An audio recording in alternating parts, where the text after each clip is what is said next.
Today we're gonna make a mead, sort of, that's gonna offend everybody. Let me explain what we're gonna do. First, we're gonna start with some grape juice. And I have here it's not Welch's, it's from Aldi, but it's good. The ingredients in this are grape juice from concentrate. That's it. Oh, and vitamin C, ascorbic acid. No big deal. So there's no preservatives, no ites and eights. You don't want those in your brew. And I have here 2 half gallons. I'm not afraid to get it foamy. You want some aeration. 64 ounces. And then we have another one. Now, one thing that's really important. Somebody asked if they should sanitize or pasteurize the liquid in a container like this. No, it's already pasteurized. It's already totally clean. Now, the second one, I'm only going to use maybe half because of reasons that I'll explain in just a second when I'm not pouring something. Yeah, about there. So like to the label. So as you can tell, this is a very precise recipe. Oh yeah, most recipes are kind of forgiving. You know, don't get crazy on me.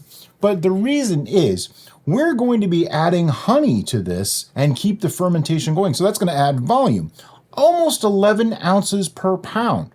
So I did some backwards math. If I know this is a 1 gallon container, that's 128 ounces. I don't want to go past that because see all that foam? That'll just end up in my airlock and make a mess. So instead, if I start with about 96 ounces of this and add 22 ounces, roughly 2 pounds of honey over time, first we end up with a 16% Pyment, but second, it'll only be at about 118 ounces, which is somewhere like in here, so we'll never overflow and it should be really easy to manage.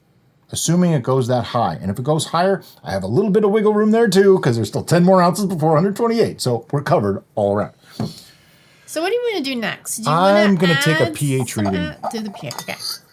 Yeah, I'm going to take a pH reading on this because there's a chance that it's too acidic and we don't want to have problems. Never had a problem with juice before, but hey, you never know. Right now, it is very, very, very acidic. It is at like between 2.5 and 3. Wow, I had no idea. And we have fermented this just like this with 0 issues for a long time. I think we added, I don't know. Maybe we added. No? We've used juice, added sugar to it, and that was it. Okay. But today, we're going to add a little potassium bicarbonate to bring that pH up just a touch. We don't often work with a lot of chemicals on this show, but when we do, we use all the chemicals. Well, this is kind of a weird brew. I want this to go relatively high, and I want to give it the best shot we can. So that's why we're adjusting the pH. If you don't want to, you don't have to. So do you want to do 1/4 of a teaspoon at a time? Because I remember the last time we I want to do 1/4 of a teaspoon at a time. Would you like me to get the 4th teaspoon? Let's use the actual 1/4 of a teaspoon measure. What she's referring to is there was another brew that we did where I added too much the first time and we ended up going back and forth. I had to add things to acidify it afterwards and it just turns into a bit of a mess. And I don't like to have to do that. I'd rather just get it right the first time. So 1/4 teaspoon of that. Now, there are other products you can use. We use potassium bicarbonate. There's potassium carbonate is another one. You can even use baking soda. Just be really careful because baking soda does actually add a salty flavor to things if you use too much. I mean, 1/4 teaspoon is probably not going to be a problem. So I just want to stir that around. Make sure it's mixed in real good. Do you want the thumb saver bong? I think I do. Okay. That might make life easier. And, you know, it's a joke, but the thumb saver bong is just a solid bong. That way you don't... it saves your thumb. There's no hole in it. And I'm getting some oxygen into this as well, so you'll see the color change, which is a good thing in the beginning. It helps the colony to build up. Yeast need that oxygen in the first phase. If you ever get that sulfury smell in your brew, it's probably because you didn't oxygenate enough in the beginning. That's usually what it's caused by. The good part about that, though, is it ages out. It'll go away eventually. So now I want to take another pH reading to make sure that we're on track. I love using pH strips rather than a meter.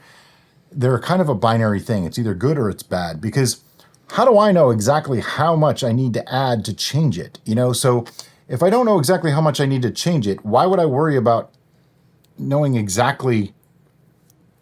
Yeah, you know what I mean. We're starting to get into the right range. It's now more like 3 to 3.5. Generally speaking, I shoot for a pH of 4. I don't want it to be above 4.5, and I don't want it to be below 3.5. So I'm going to add another quarter teaspoon because I know that it can't go that much further. It's kind of a logarithmic scale. It doesn't really, it slides. It's not like linear. It just, pH is weird, okay? That's all I have to say about it. So add a little bit at a time until you get it where you need it to be. Okay, another quarter teaspoon. It's probably all we're going to need. It does release a lot of pressure because we are creating gas, okay? If you've ever taken vinegar and baking soda and mixed them together, that's exactly what we're doing here. We're adding a base to an acid, so we're creating gas. All right, I need another pH strip. Okay, so where are we at now? I would say we're still in that, what do you think? It's still not Still there. really low. The heck? Another half teaspoon. See, this is the logarithmic thing in full effect here, you know? You might be thinking we're just being silly. We're really not. This is really the way it works. Well, we are silly too, but Well, you in are. this particular instance. I'm not silly at all. Hey Siri.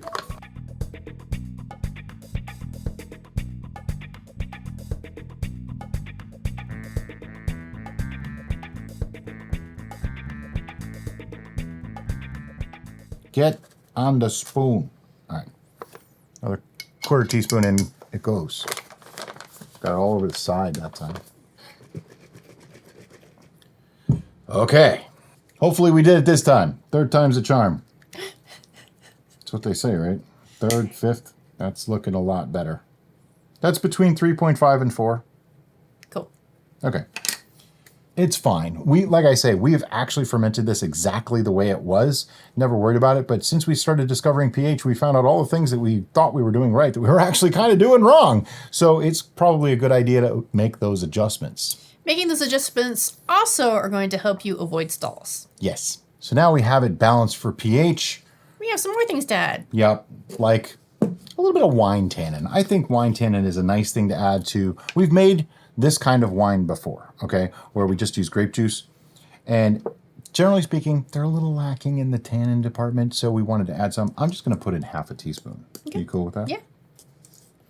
This is North Mountain Wine Tannin. There'll be links to all this stuff in the description below. And of course, your purchases do help out the channel. We do get a commission on everything that you buy, but it's small and it actually doesn't change your price, so it doesn't cost you anything. Half teaspoon wine tannin. Try not to drop the spoon in. That could be bad. And also, not that this is absolutely necessary in this particular brew, but we are going to be adding honey later, and honey doesn't have a lot of nutrition, so we're also adding North Mountain Supply Fermented O. And I'm just going to do a half teaspoon of that as well, just to keep things simple.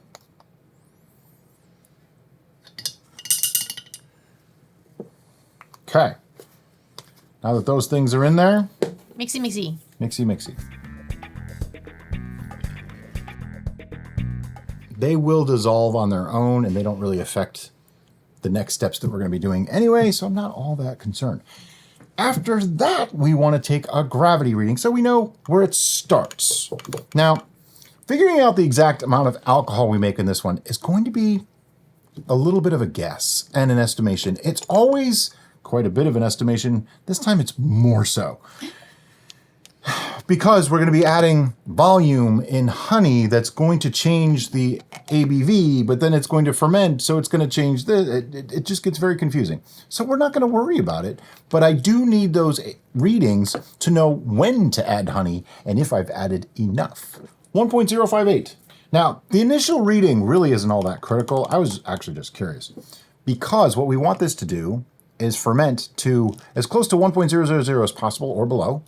And then we do the next step. But for right now, We need to add some yeast. Oh, we need to add yeast. I almost forgot the yeast. Today's yeast is Premier Côte de Blanc by Red Star. And the reason we're using it is because it is a pretty good performer, 12 to 14%, which is a little lower than what we're expecting this might be. So that's kind of where I got that idea from. 12 to 14%, but I know a step feed can exceed that a bit. So even if it went to 16%, we're still safe. It's all good. We have enough room. But it's also known for bringing out a lot of nice fruity flavors and reds and things like that. So we're going with that. It's really good for ciders, actually. It works with apple incredibly well. So I'm just going to use about half a packet. And I'm going to try to pour it without touching the sides. That was about half a packet. Just fold it up. And open packets, we tape them and put them in the fridge because that way they last a long, long time. The reason I'm using half a packet, I went back to my old rule of thumb. Up to 3 gallons, I use half a packet. More than 3 gallons, I use a full packet. 3 gallons, take your pick. Use a whole, use a half, doesn't really matter. Because, it just sits right on top of the foam. Yeah. Because the more yeast you have, the faster it could start up, but it's almost kind of wasteful to have too much in there. You really don't need it. We used to swear by the idea of putting a whole packet into every 1 gallon batch, and it just turned out to be a overkill. It wasn't really necessary. So now we just go with the half, and it seems to work really, really well. But use whatever method works best for you. Yeah. What do we need now? Airlock and bung. Okay, the way an airlock works is the yeast are going to produce gases and alcohol. Okay, the alcohol we want to keep. The gases we want to let escape. Because if we don't, what happens? Boom! Yes, literally. If you just put a cap on this, it's going to explode. I don't even mean that figuratively. It will blow up. And flying glass, lots of mess, not fun. But anyway, as the gases escape, they will go up this side, down this side, and push the liquid all to this other side, the side that's closest to the out line. And then the gases will pass through and go out. The whole point in an airlock is to let the gases out and keep other things from getting in, like bugs. Fruit flies and bugs of all kinds love the sweet, sticky stuff that's fermenting in here, so they'll try to get in. We fill our airlocks with sanitizer fluid mixed to the manufacturer's directions, or with like a cheap spirits like Scoresby Scotch or something like that. So either is fine. Some people like to use water. It's not the best because bugs can actually swim through water and get to the other side and get in there, and that's nasty, but they usually die in spirits, and sanitizer fluid generally kills them off too. So what are we going to do with this now? We're going to let it sit. And because we have so much headroom, we probably don't even need a tray with edges. Right. Because that foam has quite a way to go before it's going to pop out. I think we're going to do it anyway, just to be on the safe side, though, because it could be a very explosive reaction, and you never know. You never know. But anyway, it'll be a couple weeks, and then we'll be back to show you the next step.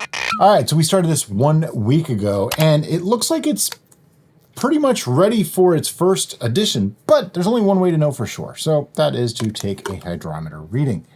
Now remember, our headspace is as such because we know we're going to be adding more ingredients to this brew. Yep.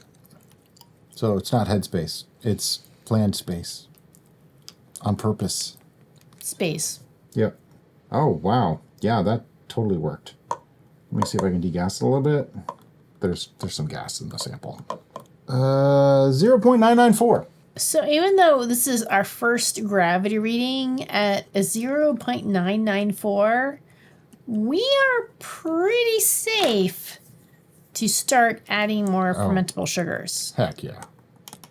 And because we are trying to make this the most offensive mead ever, it has to be honey that we add next.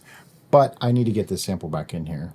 Everything was sanitized, and I'm just going to pour it down the side nice and careful. Right. And the reason why he's tilting it and pouring it down the side is to limit oxidation into the brew. Can you say that again? Nope, I can't. Brian is making fun of me because we've had a lot of samplings of brews today so far. Some of us more than others. Okay, so the scale's going to work. I didn't think it was going to work. We are going to add... See, we never said how much we're going to add to this one. Right now... We're step feeding. Yeah, I know, but we never said how much we were going to add. So it's incremental amounts. Let me use the calculator teacher said I would never have, and we'll figure out how much alcohol we have to know how far we can go. Because we use Côte de Blanc yeast, or Côte de... I don't know, there's a lot of ways to Côte de Blanc? Yeah. Côte de Blanc. Anyway, so Sparkolloid, 1.0... 9 French. Anyway, so 1.058 minus... Pretty sure I offended so many people that way. Anyway, so 1.058 minus 0.994. We use 64 points of gravity times 135 is already 8.5 ABV. So we don't really want to go too crazy. A pound of honey adds about 4.7 ABV. So realistically, I'm going to go with like half a pound just to get this going. Obviously, as you can tell by Brian's removal of the safety cap, this is a brand new bottle of honey. Yeah. I'm just going to do like 8 ounces. That should be fine. I could do less, but I think 8 to start at this point is probably sufficient. We ended up at 8.1 because I was a little overzealous. So that brings me to the next conundrum, and that is mixing this properly now. Can you hold on to that for me? So because this is a fermentation in process, there's lots of gases still in fermentation. So if we left the airlock on, we'd probably erupt through the airlock. So we're going to attempt to mix, as Brian is doing now, sans airlock so that we do not erupt the airlock, and we can put the airlock back on. Wait. I wanted to say something. I'm not done mixing. Something to be said here, though, is we don't really have to mix this. The yeast will actually get to the honey. I just want to mix it so that I can get a reading so I know about how much I added. But I know I added half a pound, so it'll probably bring that from 994 to like a 1.015-ish if I get the mix right. There is something I would like to add to this that you probably are not seeing from your point of view, and that's that the least cake... Well, now it's gone now. I mixed it. It's gone now. But it was hanging on there pretty good throughout this mixing until this point. So never mind. Now, the trick is you don't want to shake the bejesus out. You want to stir it. I'm basically just spinning this, okay? Swirling. You want more of the action to occur at the base and less of the action to occur at the surface. So that way, you're limiting oxygenation. Oxidation. I like to add syllables because it makes things spicy. Okay. So this reading may or may not be accurate. I'll know pretty much when I see it if it's even close. If I mixed all that in, oh yeah, I probably did get it mixed in pretty good. Almost just like last time, 1.022. Now, something of note is because I added half a pound, but we don't even have a gallon. We had like 3/4 of a gallon. That's why it registered more than just the 17 or so points that half a gallon should do. Again, pour back in carefully. But we're still in primary fermentation technically, and as you can see, there's plenty of gas in there, so we're good. Gonna put this back in the fermentation and see you in another week. So it's been one more week on our step feed Pyment, and well, look at that, it just bubbled. But we're gonna take a reading and see how it's doing. We did one edition already. Are we gonna add a second edition today? Probably. Yeah, most likely. It's actually clearing nicely. You got a good sediment on the bottom. Yeah. Color is gorgeous. Ah, this is working out quite well. Gorgeous. I'm gonna say it's ready for another edition. Yeah. So the first time it went to 0.994. I think it went more this time. I think it did. No, same. 0.994 again. Bellissimo. That's really cool. So we're gonna take this sample because everything here was sanitized. We're gonna dump it back in carefully so that we don't oxidize. Careful. And we're going to add 1 more pound of honey. Do we want to add a pound or do we want to start doing half pound at this point? We started at 1.058 and it went to 994 and then we went up to 22. So that's 22 plus 6, 28 plus 58, 68, 78, 88. It's 1.086. I'd say let's go half a pound. Okay. If none of that made any sense, don't worry. It's okay. We will make it make sense later on in the video. What I'm doing is figuring out approximately how much more honey we should figure out to put in. Do we take a gravity reading after the addition? Yes, we do. Okay. Yeah. So we're going to mix this up afterwards. So I'm going to put in half a pound of honey. Worst case, it means more step feeds. Okay, so now that our honey is in this, I need to mix this up. And I'm just going to use the swirl method to do that. It's not the most precise. Do you want the thumb saver? No. No. At this point, we do not want to do like a bejesus shake. Right. Because we'll be introducing oxygen. We already have alcohol in here. So if we add oxygen into here, we possibly could start vinegarization. I don't know what our ABV is at this point. High enough to probably limit it, but... If you're past 10% ABV, then that that starts the minimization of the possibility of vinegarization. I don't know if that's a word, but that's what I'm using. If you go past 15%, then more than likely it's just not going to happen. And this is the difficulty with step feed. How do you mix it up? Using a narrow mouth container like this might not have been the wisest thing. We might have wanted to use a wide mouth container for this so that we could actually stir. Yeah. But I'll just have to do it the old-fashioned way and hope for the best. Yep. There's a lot of gases in here, so we're probably not going to have an oxidation problem because CO2 is heavier than oxygen, and oxygen is less permeable into the must than CO2. So the idea is, in theory anyway, that because of those two things, it's not as likely that oxygen is going to get in there because this is filled with CO2 right now, not oxygen. So the heavy shaking that I'm doing to mix it up shouldn't be a factor. How did we mix it up last time? I don't even remember. I don't remember. I know we did something because we added honey. We're doing a lot of stuff, so I don't know. So I want to take a reading on this and just see if we're in the ballpark. And here's my rule of thumb for additions when it comes to a step feed. Once you start getting to where you know you're close-ish to what your yeast can do, you do not want to add more honey than you would be okay with the sweetness level. Yeah. So that's why I did half a pound. It's the just in case clause. Just in case it doesn't ferment anymore, you can still drink it and it's okay. Right.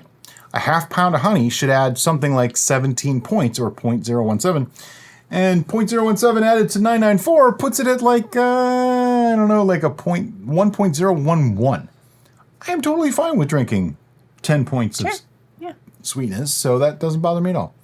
So and wow, what do you know? Like I said, it actually puts it to 1.018 in this case. I am okay if this doesn't ferment further, but I have a feeling it's going to. The fact that it went so dry, it's probably going to go a little further, and that's cool. That's how step feed works. Is it possible that I did not actually mix in all the honey? Yes, that is a very, very likely possibility, but it's okay because I'm not all that worried about it. I know we put in half pound last time and a half pound this time. So I can actually sort of calculate these things. But let me just show you where we're at so far when it comes to alcohol level. So we started with 1.058. We went to 0.994. That's 64 points. Remember that number, 0.064. Then we added honey to 1.022, and it went down to 0.994. That's another 28. So it's, what is it, 64 and 28, right? Oh, you told them to remember. You didn't tell me to remember. Right. Anyway, plus 0.064 gives us 0.092 points used so far times 135 gives us 12.4%. So it is 12.4% right now. Then we just added another half pound of honey to it, which gives it the possibility to go up another couple percentage points. We did use Côte de Blanc, which is like 12 to 14%, so we're in the ballpark of what that yeast can do. Now, here's the thing about step feeds. They have a tendency, not always, but sometimes, to acclimate the yeast to higher alcohol levels and let them go a little further than what the yeast can normally do, and that's what we're trying to do here. However, that is dependent on your particular environment. In our particular environment, it doesn't always happen. Yeah. We got like a 50-50 shot. We do. Yeah, so that's the idea on this. And we want this to ferment further, but if it doesn't, that 1.018 final gravity is probably going to taste darn good, and we are okay with that. But what we're going to do now is put this back in the fermentation, give it another week, and we'll be back to show you what it's doing. What she said. Okay, it's been 2 more weeks, so it's time to take another reading and see if it's time for another step feed. It's just a wash, rinse, and repeat type of situation, but we like to keep you appraised of what's going on. It's still keeping a very lovely color. The grapiness is coming through. I think it's still going quite nicely. I'm going to call that 1.000, so perfect. 1.000. So that means we have a choice now to add how much more honey. And this is when I start to say, at what point would I be happy with it if it didn't ferment further? Because there is a chance that it won't go any further than it just did. So my idea is I probably don't want to add anything more than a 1/4 pound, because we've been adding half pounds. Half pounds would be about 17 points. A quarter pound would be like 8 to 10 points. So that means if this was to stop at like 1.008 to 1.010, we'll probably like it, and that's fine. So let me get the scale and let's start that. All right, so I said a quarter pound. That's 4 ounces. Here we go. All right, so there's our quarter pound. Now, mixing this is going to be tricky. How did we do it in the past? I know we did it. Spattle. With a spoon. Oh, it does not fit. Yeah. How did we do this? I think you shook it, maybe. Oh, I must have just swirled it until it was good. So I wouldn't normally recommend this style of mixing, but nothing else fits in here. So I'm just doing the best we can. Sometimes a little rustic is totally okay. But in this case, there's enough alcohol here that I'm not overly concerned, and there's enough gas in here that I'm not worried about oxidating. And if you watch what I'm doing, I'm actually swirling it. There's a good centrifuge type effect going on here to mix up that honey. Just want to make sure we got it all. Like I can see by looking at that. But a good degassing, it's good for everybody. Now, this does a couple things too. We're mixing the new honey in, we're degassing, and we are getting everything back up into suspension. So all the dead yeast at the bottom and any live yeast that might just have gone slightly dormant in the last couple of weeks, they're all going back up into suspension and either providing new nutrient for the living yeast or getting back into town and, eating up some sugars. So what I want to do now is just get one more reading. Definitely a much more milky color now from all the lees getting up in there. And I said that it should add about 8 to 10 points. It actually looks like we're at 1.010. So like I said, that's kind of like my point at which I start saying, oh, do I want to add more honey? Could I have added double that amount and gotten it to like a 1.020 and we'd still like it? Yeah, probably. But I'd rather know that this is going to stop at 1.010 and have the option to add more if I want more than be stuck at 1.020 with no way to make it lower. In other words, we're erring on the side of caution. Exactly. It might make 1 or 2 more cycles for the step feed, but at the end, it should be a more controlled situation and a better product. Just going to stick the airlock back on. I took my notes, stick the note on the side of the bottle, and then what are we going to do with it? You're gonna let it sit. In the ferment station for about, probably a week, and we'll be back to show you what it's doing. It's been another week. We added some honey to this. I can see the very top looks like it might be starting to clear just a little bit. That but weird. There is also a little thin bubble layer at the very top, which normally indicates something. Yeah. And yes, there's bubbles. I'm saying it like that on purpose because lots of people put a lot of faith into airlock activity and bubbles per minute, and all that nonsense. I mean, I'll admit, I used to do it. Years ago, I did it too. Honestly, that only means something at some time. It means there is a gas escaping.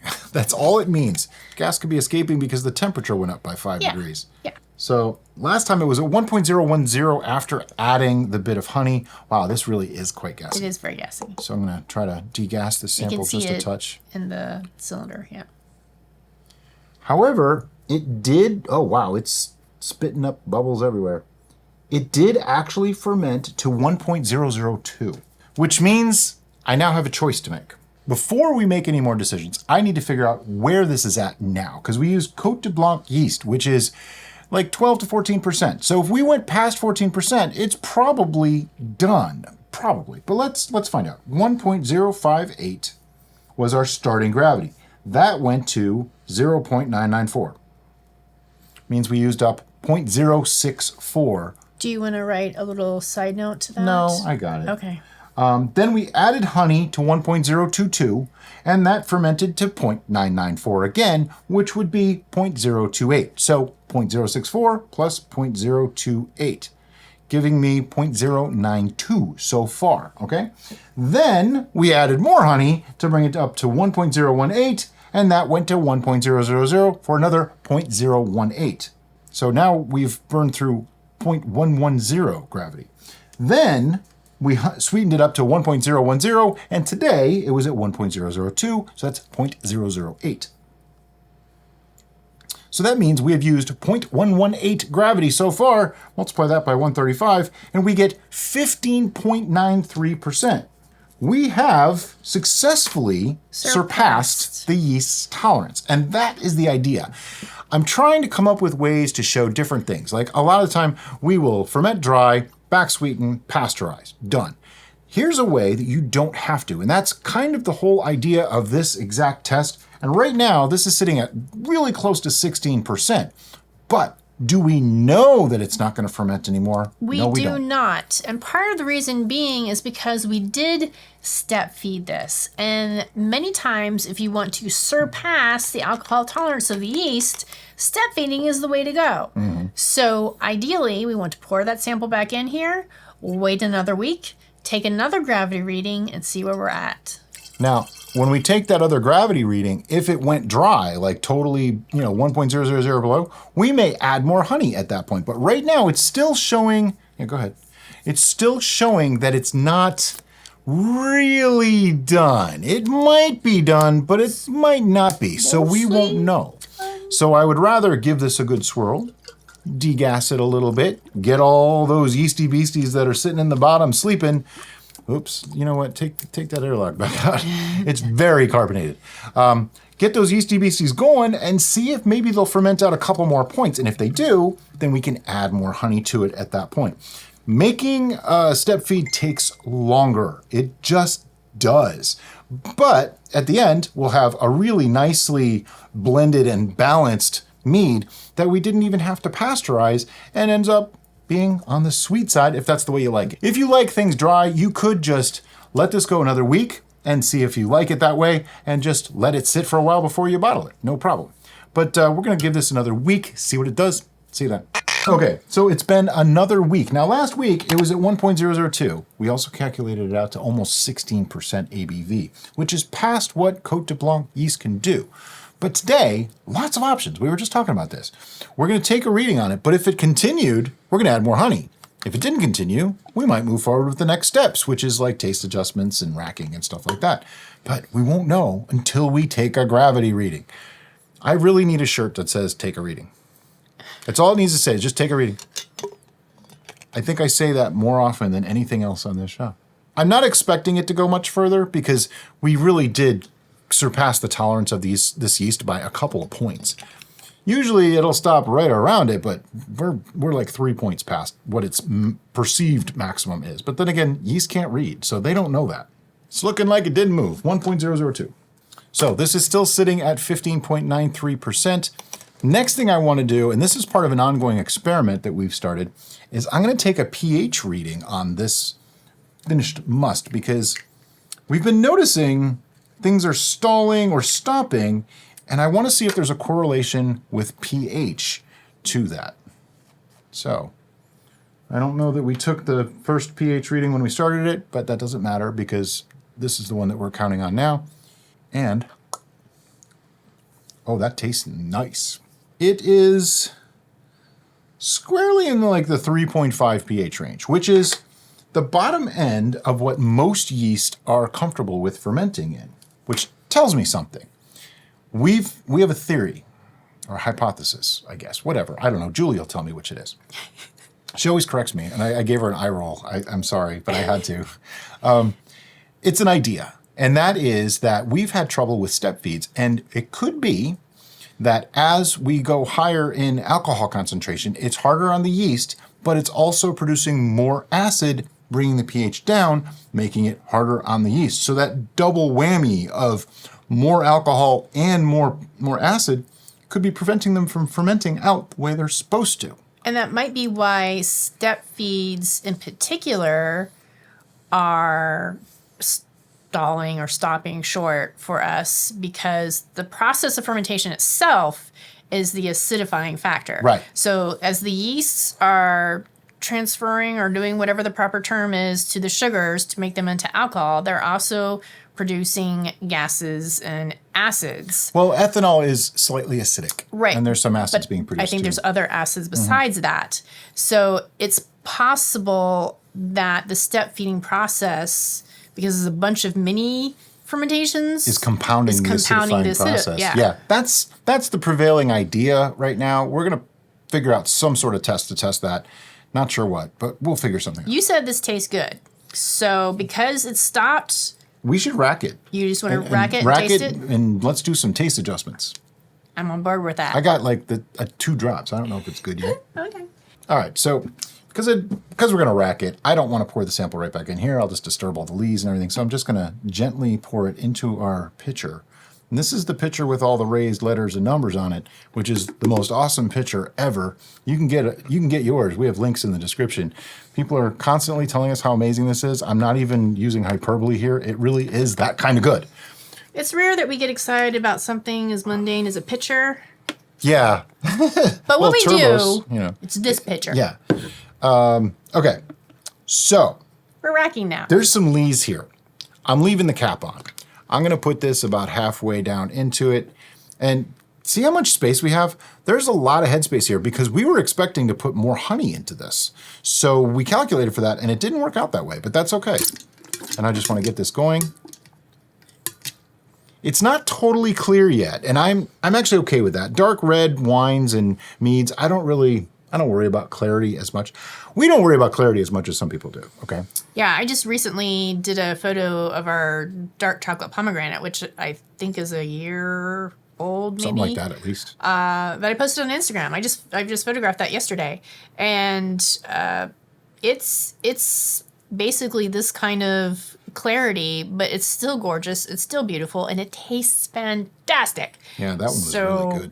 So people have been saying, one person said, I can't wait till January to see your top 10. I'm like, do we do them every January now? Is that what we do? I guess we do. I had never thought about it. So I guess we're going to do a new top 10. And you know what? We might just ignore our scores and just go off of memory. I don't know, because the scores are so subjective that I don't want to just say, oh, well, this one beat it by 0.5 point, so it's better, because it's not necessarily better. Derek's top 10. Anything that has chocolate in the name. Pretty much. Now, I'm tipping this back as I'm racking it, because that way you get a little more pressure on the bottom side and the lee stays out of your way. I'm afraid we're probably going to be sucking up quite a bit of goop in this one. It looks like it's compacted quite nicely. I'm not really seeing Okay, from my angle, I don't see that. it sliding. Almost broke the siphon. You gotta pay attention. Well, You're multitasking. I know, it's okay. Believe it or not, we're really making videos here while we're doing this stuff. See? Almost did it again. We're not just flopping turkeys here. Flopping turkeys. That's an Emerald reference. Oh no, did I just break the siphon?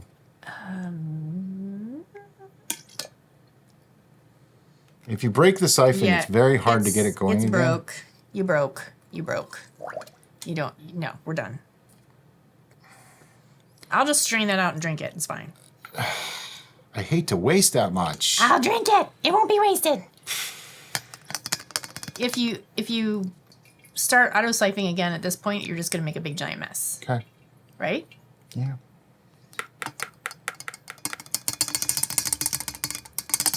Again, pay attention when you're racking. Don't do what I just did. So unfortunately, we actually end up with like under 96 ounces of product. Boo. Yeah.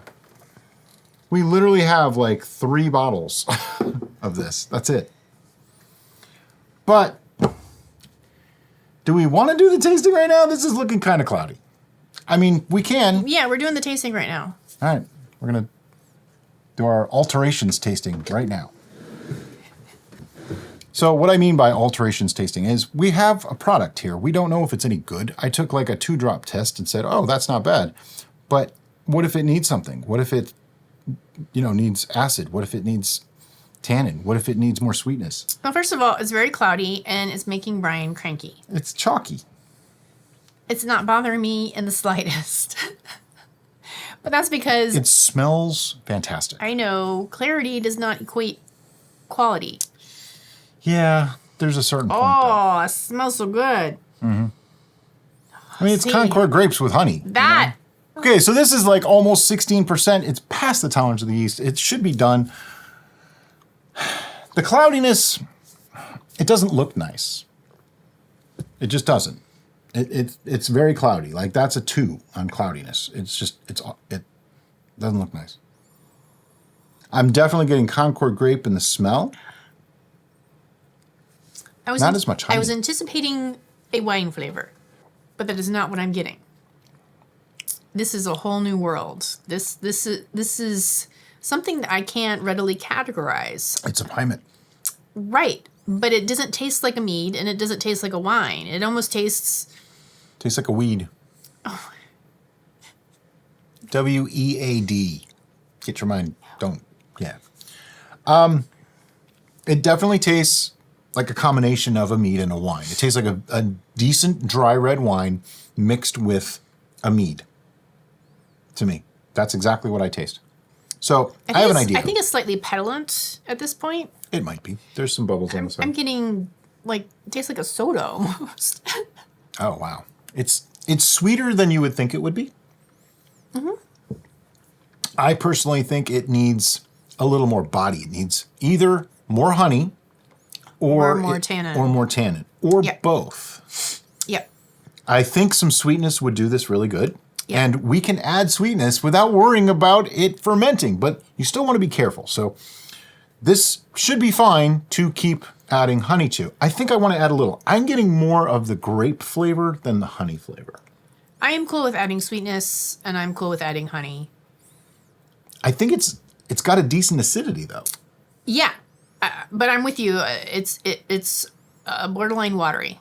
Yeah. Okay, so we're going to get some honey, we're going to get some tannin, and we'll be right back. Okay, so first thing I want to add is a little bit of wine tannin. Now, tannin can be used with white wines that have not been exposed to oak to add astringency. That astringency is kind of like black tea, gives you a little bit of mouthfeel. They say 1/4 to 1/2 teaspoon per gallon. We have just under 3/4 of a gallon, so I'm just going to eyeball like 1/2 teaspoon. I think it needs a decent amount. Now, this may not add an instantaneous response either. So this is 1/2 teaspoon. So are you talking about 1/2 of a half? Half so of a half, 1/4? quarter. Right. You said eyeball 1/2 teaspoon. Oh, 1/2 of a half of a teaspoon. So 1/4. 1/4. 1/4. So that's about what I have here. And like I said, it won't necessarily be an instantaneous effect, but it will help. And we may end up adding some clearing agents to this anyway, because that's bothering me. It just really bothers me. I know it doesn't bother her, but it's bothering me. Now, sweetening. I don't think it needs a ton of sweetening, but it needs some. So I'm just going to pour a little bit of honey in. We're going to measure it afterwards to know maybe that much, like 1/4 pound. You want to get in there and stop it from, there we go. Okay. She's going to sanitize her finger. Don't worry. And now I want to mix this up. For that, I'm going to use the spattle. It's a spoon, it's a paddle, it's one, and I just splashed you with it. And you can get yours in the description below. And yes, we named it. That's right. Brian is very proud. I'm very proud of that. How often do you get to name a product that's on Amazon? You know, come on. Now, I want to be careful in the stirring. I don't want to introduce more oxygen. I know some people will say that stirring it at all is introducing oxygen. A minor amount that probably won't have a factor, especially since, do you hear that? That's gas coming out. Ladies and gentlemen. And here's some things. CO2 is heavier than oxygen, which means oxygen is going to float up within the CO2 layer. Also, the liquid itself is more permeable to CO2 than it is to oxygen. So as CO2 is coming out, oxygen's probably not able to get in. So short of shaking the heck out of this right now and adding a lot of air, we're probably not oxygenating it. But best practices, try to be safe, be as good as you can. We're also over 15% ABV, which is the cutoff for pseudobacters. So vinegarization, pretty much not going to happen. Yeah, it's more oxidation and sherry-like off flavors, which, you know, honestly, sherry-like off flavor in this In might this be particular nice. thing might be nice, yeah. But I don't really want to force that issue today. No, that's not what I'm after. Someday we will have to do that, though. People talk about micro-oxidation and all this kind of stuff. We never really worry about things like that. We are very much basic, simple homebrewers. We like to play around with a lot of different stuff, but at the end of the day, we're just making stuff that's pretty good to drink. Looks like a clean It spattle. is clean. All right, so time for another taste. I'm being stingy with the taste today because we don't have a lot of this one. Got to save at least one bottle for a year.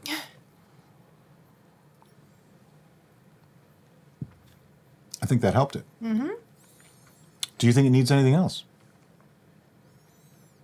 I don't know if it needs more. What do you think? I think it's good. All right.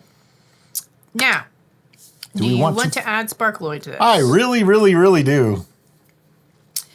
So we probably want to put this in a 1 gallon, a wide mouth 1 gallon? Mm-hmm. Okay. I can add the Sparkolloid now, though. Okay. Okay, we're going to use Sparkolloid. And for that, I cheat. I just put a little bit in some water into a cup, microwave it for like 30 seconds till it just spits all over the place, and then pour it in. But I'll show you that in a second. All right, so this is Sparkolloid, and it's basically diatomaceous earth or something along those lines. Diatomite, alginate, polysaccharide, okay? I don't like to have to add things like this, but I like my wine to not look like soup, okay? So, they call for 2 tablespoons? Yeah. 1 tablespoon in a cup of water, and then that's for 6 gallons of wine. So 1 tablespoon is 3 teaspoons, so half a teaspoon per gallon. I'm going to use just slightly less than half a teaspoon because we have less than a gallon. And I have about 2 ounces of water here, just because. Okay, I'm going to mix that up with the tiniest whisk ever, and I'm going to microwave that for as long as it'll go without making a mess in my microwave, which is usually about 30 to 45 seconds. It does say to boil it for like 5 minutes or something. I do it this way and it works every time, so be right back. Okay, this time it went for exactly 52 seconds before it just started spraying everywhere, and I just thought that's enough. Now, I know what somebody's going to say. As soon as I add this, we're diluting it. It's going to be less than 15.9%, and you're right. It's just going to be a little bit less. It's not that big of a deal. But I'm going to dump this in, and we want to mix that through. And that is how to clear your wine. And now we're just going to rack this to a wide mouth container. We're going to put an airlock back on it. We're going to stick it in the fermentation for a week. And we'll be back to show you what it did in a week. So right after I shut the camera off, Derek said, weren't we supposed to take a reading on this? And we were supposed to take a reading on this so that you know how much we sweetened it up. So let's just do that now. And I'm so used to using the baster that I'm going to use the baster. I don't need to. I could probably just pour it. But, you know, you get used to things, and that's just how you do it. So we took this from 1.002 all the way up to 1.008. So we back sweetened to 1.008. Yes, that's exactly what we did. We added 6 points of sweetness to it. It tastes nice.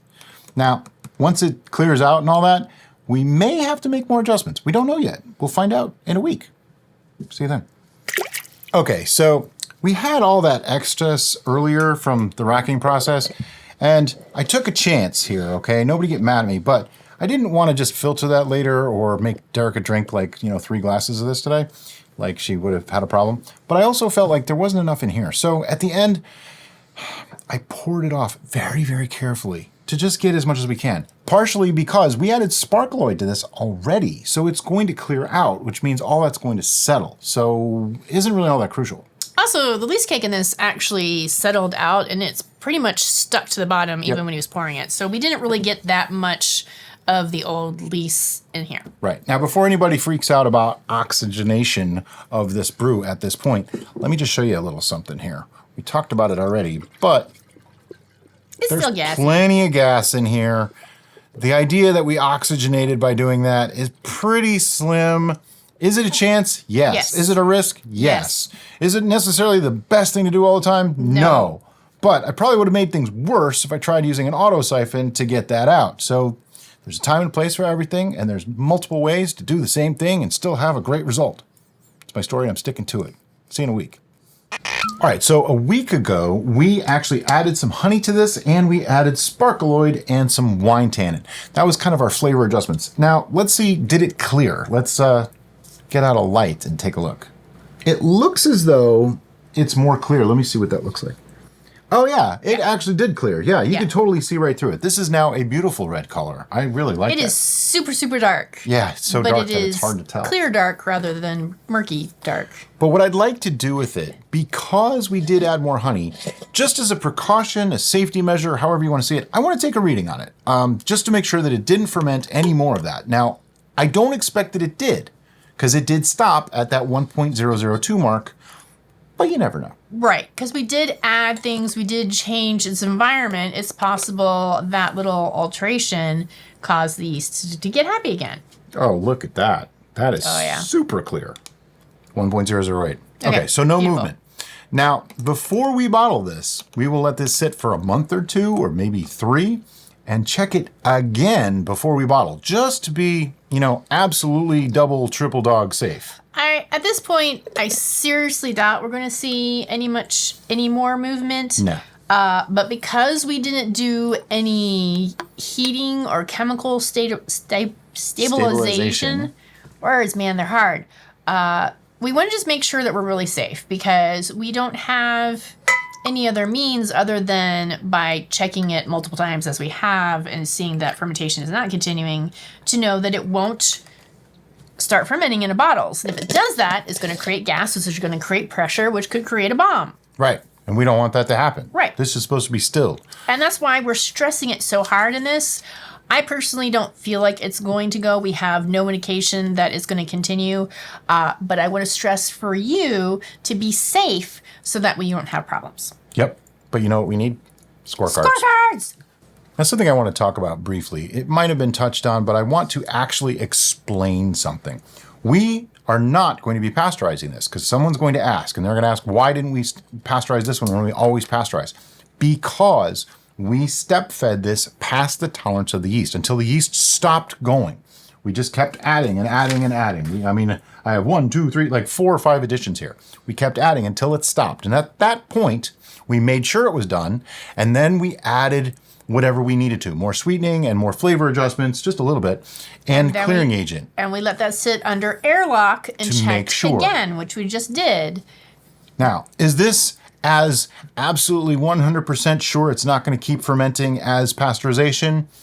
No. No, but it's pretty darn close. it should be really close because I think we figured this out to like 15%. And the Cote de Blanc yeast only goes to 12 to 14. So it's beyond the tolerance, but we know yeast can't read. So I just wanted to be very clear that this is like a 95% surety it's not going to do anything. And we actually used this process on this particular brew For on years. purpose because we had many people saying, I'm I don't wanna afraid of pasteurize." chemicals Yep. and I'm afraid of pasteurization. What do I do? This is how you do it. And we were just basically like, well, you got to pick one. Yep.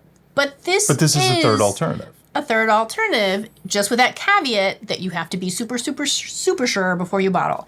Now, you could rack this and just put it in another vessel like this under airlock if you plan on drinking it soon and don't even worry about bottling. And that way you'll be safe and not have a problem at all. Yep.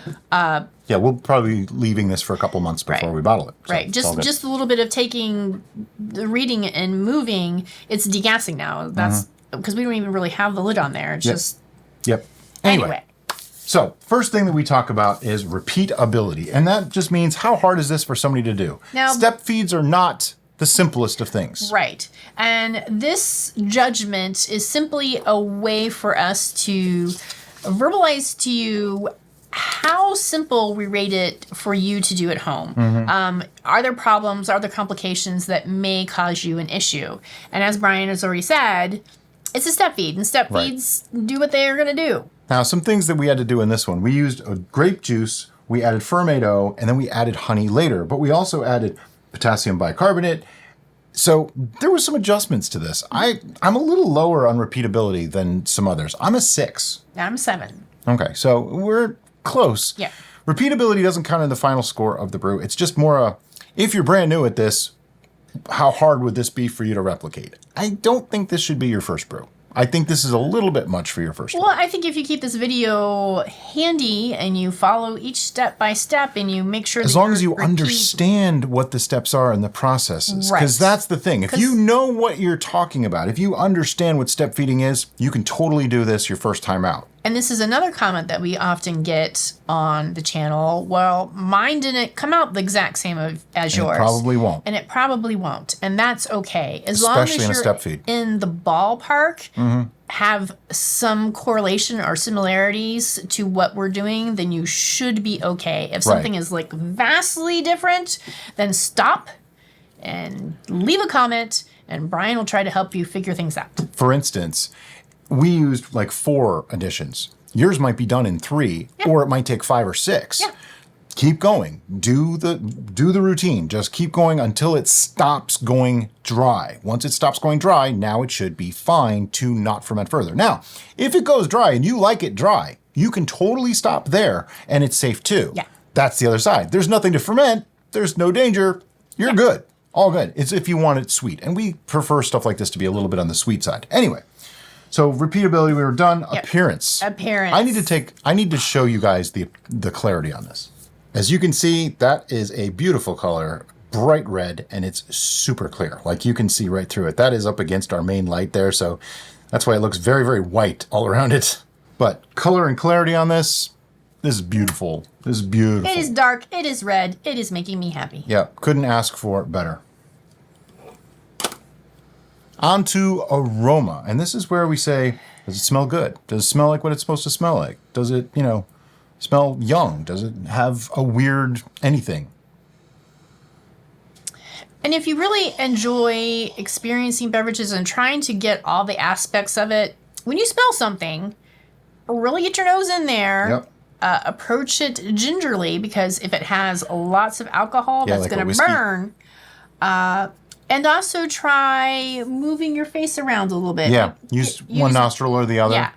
Try breathing in with your mouth open. Try breathing in with your mouth closed. All these little things are going to make differences for you. Do a little bit of a swirl here to kind of make a funnel of vapors. If you have a tulip-shaped glass like we're using, that's really going to help bring the aroma and the complexity of the aroma. I've seen people put their hand on it to do that. I don't know how much better, if any, that works than just a plain old swirl, because that's what brings everything out. I've always seen whiskey people just do a swirl in the glass. That's where I learned it from. This has the most amazing smell. It smells rich and heady. It's definitely Concord grape Pyment. I mean, if you don't like Concord grape wine, this might not be your thing. Let's be honest, because it's very Concord grape. But I happen to like Concord grape wine. I actually feel like I'm getting some youth off of it still. Really? I'm not having the same experience that Brian is. Oh, wow. Now, I also just took a Benadryl because my nose is not happy. This storm, this hurricane, we have a hurricane coming like tomorrow. She's causing problems for me, so that might be getting in the way. See, I'm getting a really nice, almost a cherry smell from the Concord grape mixed with honey. I'm getting like earth and wood. Really? I'm not getting any of those things. Yeah. Not even close. Okay. But I think my nose is broken. That's okay. That's okay. So aroma, give it what you're going to give it. Yeah. And then we move on to intent and flavor. And I group them together even though they're separate. And these are the two most important scores. We're going to taste it and then decide, did we hit what we wanted to do? And then how do we enjoy the flavor of it? So right. Without tasting it, you can't know the intent. Yeah. We can't know the intent. So taste it. So I'm just going to quiet now.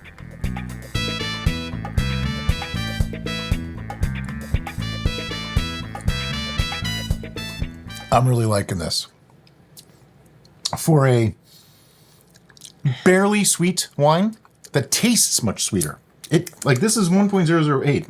Tastes far sweeter than that. It's got a really nice tannic level. Mm-hmm. Good acidity to it. Yeah.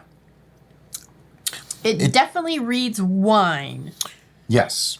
I get honey in there, though. I definitely feel like I taste some honey. But it's a Pyment, so it's a mead and a wine in one. But I do get some honey character. Definitely. It's not just because, I've made a lot of my sweet red wine, which is just a straight Concord grape juice wine. Yeah. This is different. Yeah. This hits different. When I first tasted it, I wasn't getting the honey. Second taste, honey up front. Yeah. And then it goes into the almost a dry red sensation in the mouth for me. Right.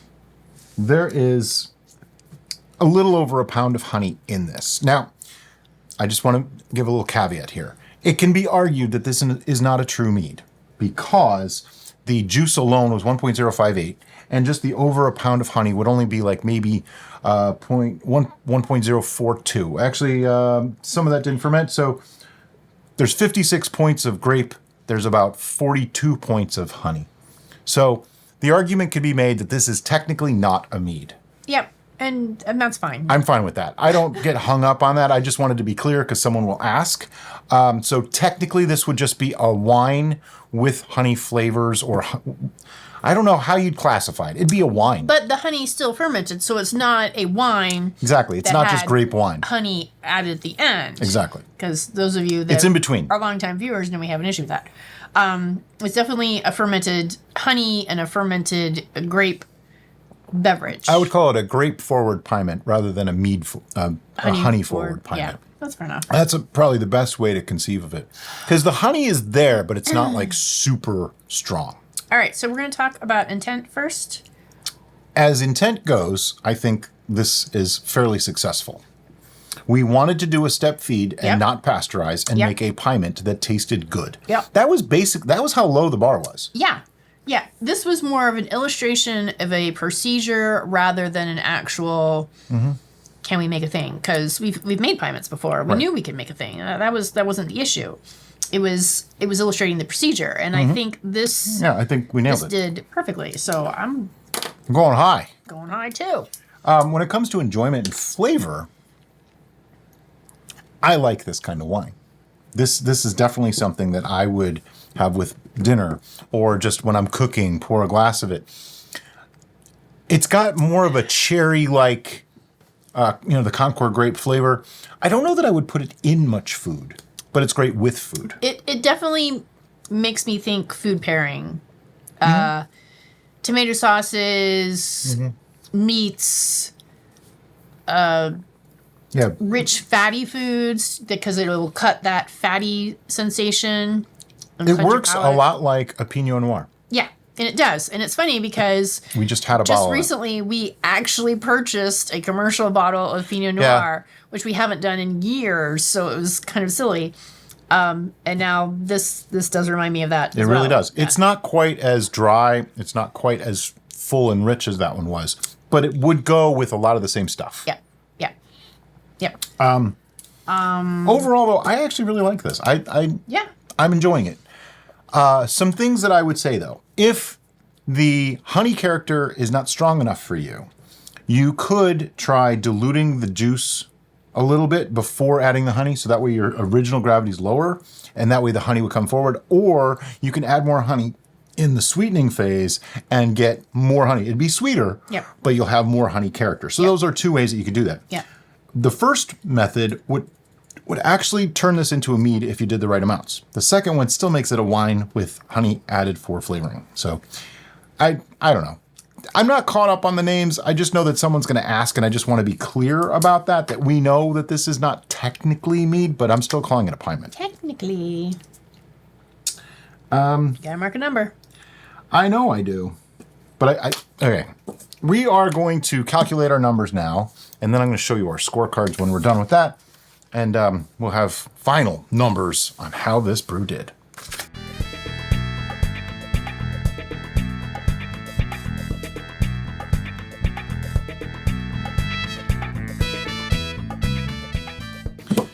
And we're back, and we have some scores, and they're interesting, but you'll find out in just a second. Are you ready? I'm ready. 1, 2, 3, 9.6. A whole point away. Yep. Now, I'm showing you our cards right now. Let's just go over them really quickly. I had perfect scores for appearance and aroma. I had perfect for appearance, but only 3 on aroma. Because you were getting that earthy thing. Because I'm getting the earthy thing, which... I didn't get any of that. Even in the glass. Oh, it just smells good. It's like earthy youth, and it wasn't working for me. Now, I'm curious to see what this will do in a year, too. Because it's going to really mellow a lot. So, and hopefully we don't have a hurricane in a year and might be on Benadryl, so I can taste appropriately. On intent, I went with a 10, and I so did you. Too. I think we nailed what we were out to do. We absolutely did. The only thing that I could say that maybe we could have dinged intent for is it's not technically a mead. Technically. But I don't care. That's how much I don't care. We still gave it a 10 on intent. It just doesn't matter. And then flavor. I gave it an 8. I'm at a 9. I couldn't go to 10. I think it's really, really good. I think it still is going to get a little bit better. It's not perfectly tasting. I really like it. With food, I could probably go all the way to a 10, no problem. But without food, I don't think I'm going to be reaching for this It's a little tangy, and Yeah. it might get to you after a little while if you're not into that sort of thing. If I was preparing food that I knew I was going to be drinking this with, would I take the privilege of being the cook and drinking some? Well, yeah. If I was just sitting here at the table like I normally am while Brian's cooking and just pretending to help, I might be drinking some of the wine as well.